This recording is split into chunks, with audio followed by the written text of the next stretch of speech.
السلام علیکم ورحمۃ اللہ وبرکاتہ۔ آج چھوٹے بچے کے پیشاب کے بارے میں بات کریں گے۔ چھوٹے بچے اگر کپڑے میں پیشاب کرتے ہیں تو ہمیں کیا کرنا ہے؟ کپڑے بدل لینے چاہیے یا پھر ہمیں غسل کرنا ہے یا وضو کر کے ہی کام چلا سکتے ہیں؟ آخر چھوٹے بچے کے کپڑے میں پیشاب کرنے کے بعد کپڑا ناپاک ہوتا ہے کہ نہیں ہوتا ہے، اس بارے میں ہم بات کریں گے۔ آج میں مختلف حدیثوں کی کتاب سے کچھ حدیث نوٹ ڈاؤن کر کے آپ کو بتانا چاہتی ہوں۔ چلیے آئیے شروع کرتے ہیں۔ بخاری کی حدیث نمبر 222 میں روایت کیا گیا ہے، رسول اللہ صلی اللہ علیہ وسلم کے پاس ایک بچہ لایا گیا، اس نے آپ صلی اللہ علیہ وسلم کے کپڑے پر پیشاب کر دیا تو آپ صلی اللہ علیہ وسلم نے پانی منگوایا اور اس پر ڈال دیا۔ تو رسول اللہ صلی اللہ علیہ وسلم کے کپڑے پر جب پیشاب کر دیے تو انہوں نے وہ کپڑے کو چینج نہیں کر کے اس پر پانی چھڑک لیا۔ تو آئیے جانتے ہیں 223 میں کیا فرمایا گیا۔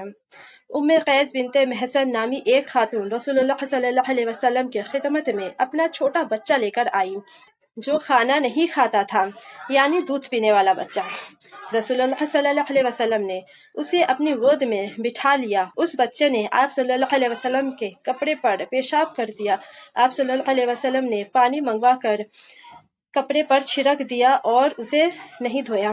تو چھوٹا بچہ جب دودھ پینے والا بچہ ہو تو اس کپڑے پر پانی چھڑک کے ہی ہم پاک ہو سکتے ہیں۔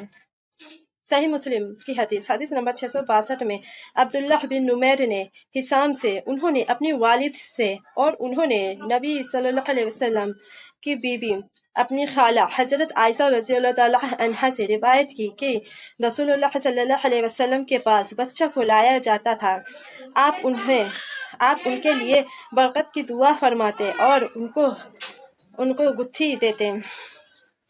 تو اکثر نبی پاک صلی اللہ علیہ وسلم کے پاس چھوٹے چھوٹے بچے کو لایا جاتا ہے، آپ اس بچے کو برکت کی دعا کرتے اور انہیں گتھی دیتے تھے۔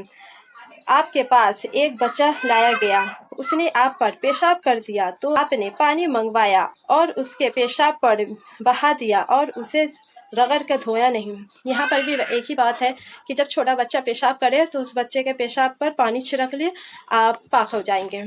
اور حدیث نمبر 663 میں کیا روایت ہے؟ جریر نے حسام سے روایت کی، انہوں نے اپنی والد سے اور انہوں نے حضرت عائشہ رضی اللہ تعالیٰ عنہا سے روایت کی، انہوں نے فرمایا کہ رسول اللہ صلی اللہ علیہ وسلم کی خدمت میں ایک دودھ پینے والا بچہ لایا گیا، اس نے آپ کی گود میں پیشاب کر دیا تو آپ نے پانی منگوا کر اس پر بہا دیا۔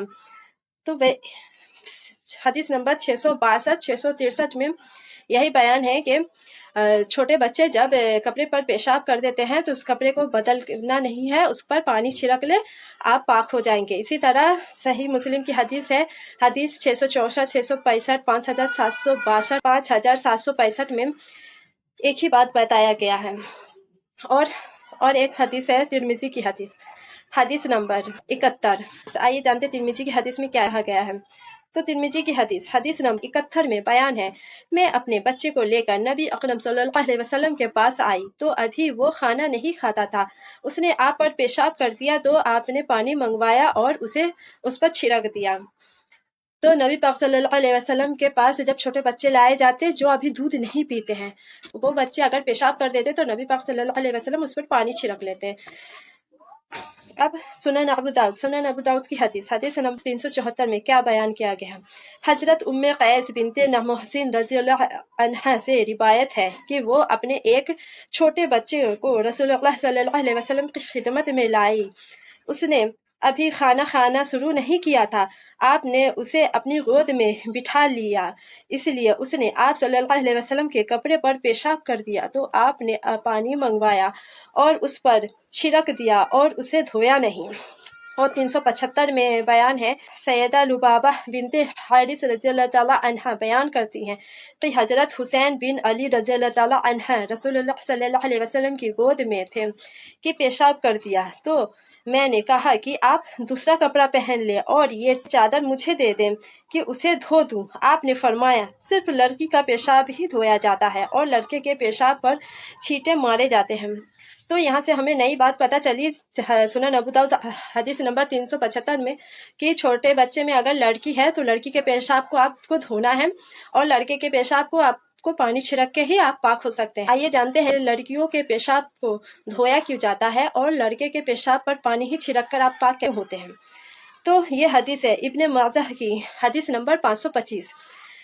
حضرت علی رضی اللہ تعالیٰ عنہ سے روایت ہے کہ نبی صلی اللہ علیہ وسلم نے دودھ پینے والے کے پیشاب کے بارے میں فرمایا، لڑکوں کے پیشاب پر پانی چھڑکا جاتا ہے اور لڑکیوں کے پیشاب کو دھویا جاتا ہے۔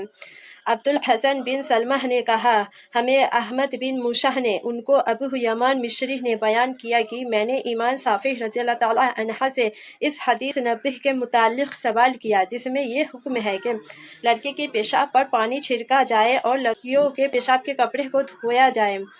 میں نے پوچھا کہ اس فرق کا کیا وجہ ہے جبکہ دونوں پیشاب ایک ہی چیز سے ہے؟ امام شافعی رضی اللہ تعالیٰ عنہ نے فرمایا، اس کی وجہ یہ ہے کہ لڑکی کا پیشاب گوشت اور خون سے ہے۔ پھر کہا، سمجھ گئے؟ میں نے کہا، جی نہیں، میں نہیں سمجھا۔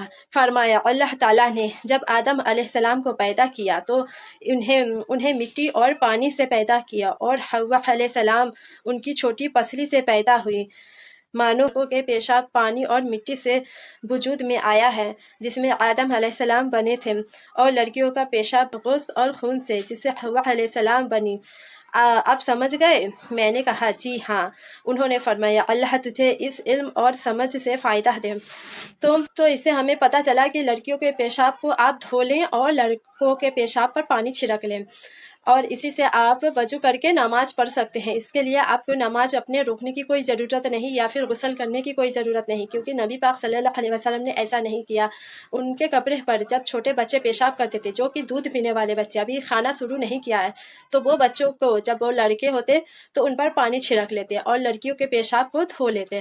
تو ہمارے بھی چھوٹے بچے گھر میں جب ہو، جو ابھی دودھ پینے والے بچے ہوں، تو ان کے پیشاب کو ہم دھو لیں اور دھو کے اپنا نماز ادا کریں اور اس نماز کو چھوڑے نہیں، کیونکہ اکثر خواتین کیا کرتی ہیں کہ نماز کا وقت ہو جاتا ہے پر نماز نہیں پڑھتی ہے، اس وجہ سے کہ ان کے بچوں نے کپڑوں میں پیشاب کر دیا، تو اس وجہ سے وہ اپنے نماز کو ضائع کر دیتی ہیں اور قضا کرتی ہیں۔ تو ایسا نہ کرے، آپ اپنے کپڑے بدل لیں، اگر گھر میں لڑکی ہے تو کپڑے بدل کے آپ نماز کو پورا کریں، اور جو لڑکے ہیں تو آپ اس پر پانی چھڑک کے آپ اپنا نماز پورا کر سکتے ہیں۔